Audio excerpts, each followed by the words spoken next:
Hello दोस्तों, welcome to my channel. Today I'm sharing with you 20 amazing tips and hacks to clean your kitchen. So without any further delay, let's get started. तो number 1 जो tip होने वाली है हमारी वो है, हमेशा आप एप्रन और अपने हेयर्स को टाई अप रखें जब कभी भी किचन में आप कुकिंग के लिए घुसे। तो इस टिप को फॉलो करना बिल्कुल भी ना भूलें। इससे आपके जो अच्छे अच्छे कपड़े हैं वो बिल्कुल भी ख़राब नहीं होंगे। और चलते हैं अपनी अगली टिप की तरफ। Always use such type of clothes और microfibre clothes to clean the oil bottles. देखिए, डेली किचन में हम काम करते हैं और डेली ही इन पे आटे का जो दाग है वो भी लगना है, ऑयल से जो चिकट हो जाता है वो भी हो ही जाता है। तो अगर आप डेली इस तरीके की प्रैक्टिस अपनाते हैं, डेली इस तरीके के कपड़े से आप इसको क्लीन करते हैं, तो ये कभी भी चिकट नहीं होगा। हमेशा आपकी जो बॉटल्स हैं, घी के कंटेनर वगैरह हैं, वो हमेशा क्लीन रहेंगे। नेक्स्ट जो टिप है, ऑलवेज़ यूज़ होममेड क्लीनर। इस तरह के क्लीनर की जो रेसिपी है वो भी मैं आप लोगों के साथ शेयर कर दूँगी। तो मैं हमेशा इस तरह का क्लीनर बना के रखती हूँ और अपने जो काउंटर टॉप को मैं हमेशा क्लीन करती हूँ। मैं जो वाइप आप देख रहे हैं, इस तरह के वाइप से ही अपने काउंटर टॉप को क्लीन करना पसंद करती हूँ। इससे क्या होता है, ये बहुत ही जल्दी से जो काउंटर टॉप है क्लीन कर देता है और साथ ही इसको वॉश करना भी बहुत इजी रहता है। आप हमेशा जो नेक्स्ट टिप है वो ये है कि हम पूरा काउंटर टॉप क्लीन कर लेते हैं, सब कुछ क्लीन कर लेते हैं, स्टोव भी क्लीन कर लेते हैं, पर जो नीचे का पार्ट होता है हम कहीं ना कहीं उसको भूल जाते हैं या फिर हम आलस कर जाते हैं कि अभी नहीं, बाद में कर लेंगे, हमारे पास टाइम नहीं होता है। तो कभी भी ऐसा ना करें।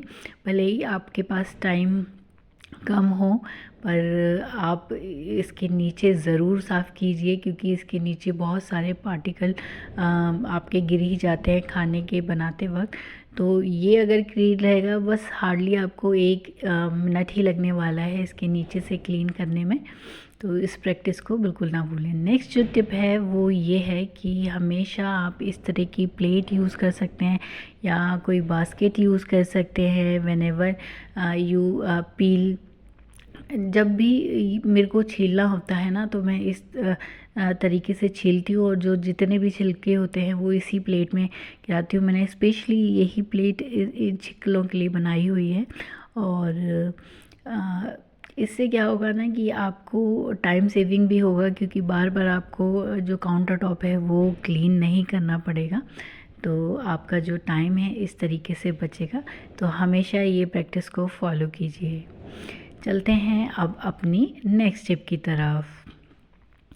हाँ जी, तो हम ब्रेकफास्ट बनाते हैं, लंच डिनर बनाते हैं, तो बहुत सारे डिशेस हो ही जाते हैं।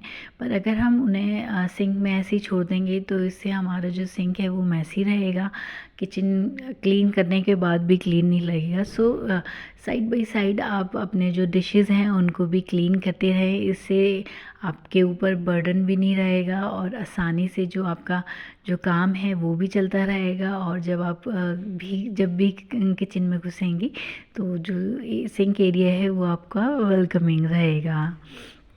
हाँ जी, तो और इस हमारे प्रैक्टिस जो को तो सिंक एरिया बिल्कुल भी है ना उसको भी भूलें। क्लीन ना भूलें, जहाँ पर हम अपने सोप रखते हैं उसके लिए हम ऑर्गेनाइज़र लगाते हैं, उन सबको क्लीन करें और साथ ही उसको क्लीन करें। यहाँ पर मैं अपनी नेक्स्ट टिप बता दूँ। यहाँ पे मैंने एक बाल्टी टांग रखी है।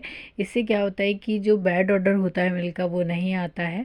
और नियरी सिंक के पास मैं एक टॉवल भी रखती हूँ, जिससे कि मैं जब हाथ धोऊँ वहाँ अपने हैंड्स को वाइप्स कर सकूँ।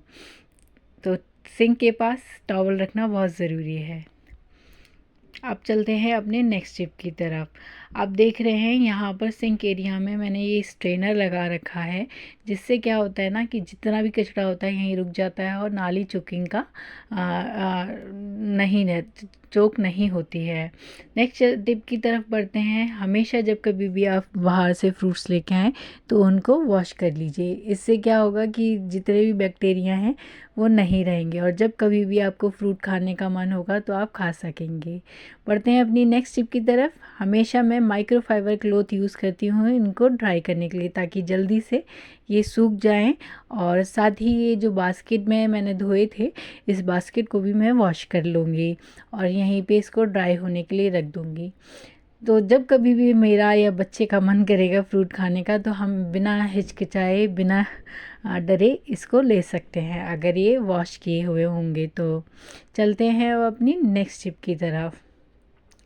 हमारे घर में बहुत सारे अप्लाइंसेस होते हैं और हम डेली बेसिस पे उनको यूज़ भी करते हैं, पर लेकिन अगर हम एक हैबिट बना लें कि अप्लाइंसेस यूज़ करने के बाद हम उनको क्लीन करके रखें तो हमारे जो अप्लाइंसेस हैं वो लंबे समय तक चलेंगे।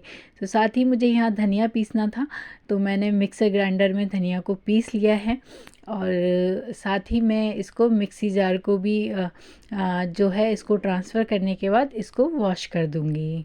वॉश करने के बाद नेक्स्ट टिप है, कभी भी बर्तनों को गीला ना छोड़ें। हमेशा उसको एक माइक्रोफाइबर टॉवल से या नॉर्मल जो क्लॉथ आता है उससे वाइप करके ही रखें, ताकि नेक्स्ट टाइम आपको ज़रूरत हो तो वो बर्तन आपके गीले ना रहें, यूज़ के लिए रेडी रहें।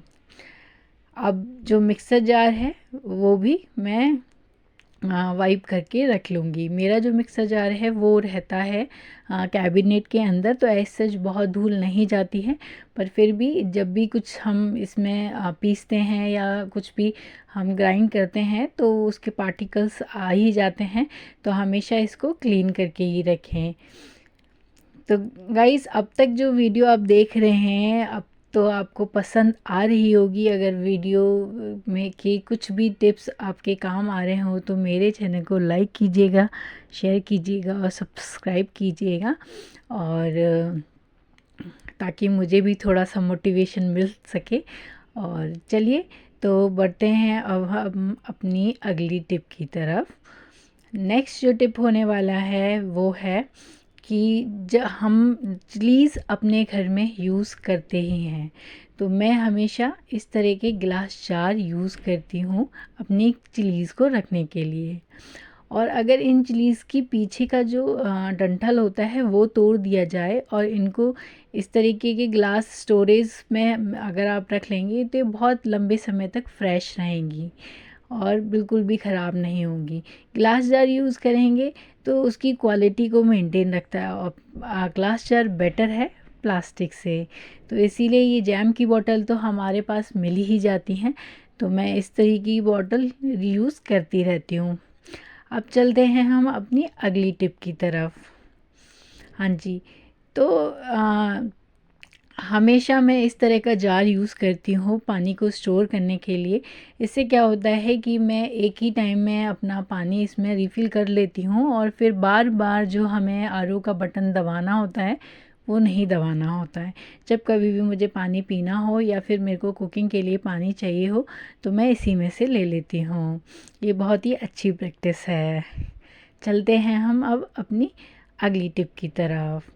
देखिए, जो भी लेफ़्ट ओवर लेमन्स होते हैं उनको आप चॉपिंग बोर्ड क्लीन करने के लिए यूज़ कर सकते हैं, और इससे क्या होगा आपकी जो चॉपिंग बोर्ड के बैक्टीरिया हैं वो भी ख़त्म हो जाएंगे। और नेक्स्ट जो टिप है, आप कुछ ड्रॉप्स मस्टर्ड ऑयल की ले लीजिए और उसकी ग्रीसिंग कर दीजिए चॉपिंग बोर्ड की। इससे इसकी जो शाइन है वो हमेशा बरकरार रहती है। तो कैसे लगे आपको मेरी ये टिप्स? अच्छे लगे हों तो चैनल को लाइक शेयर सब्सक्राइब ज़रूर कीजिएगा। मिलती हूँ मैं अपनी अगली वीडियो में, तब तक के लिए बाय बाय, टेक केयर।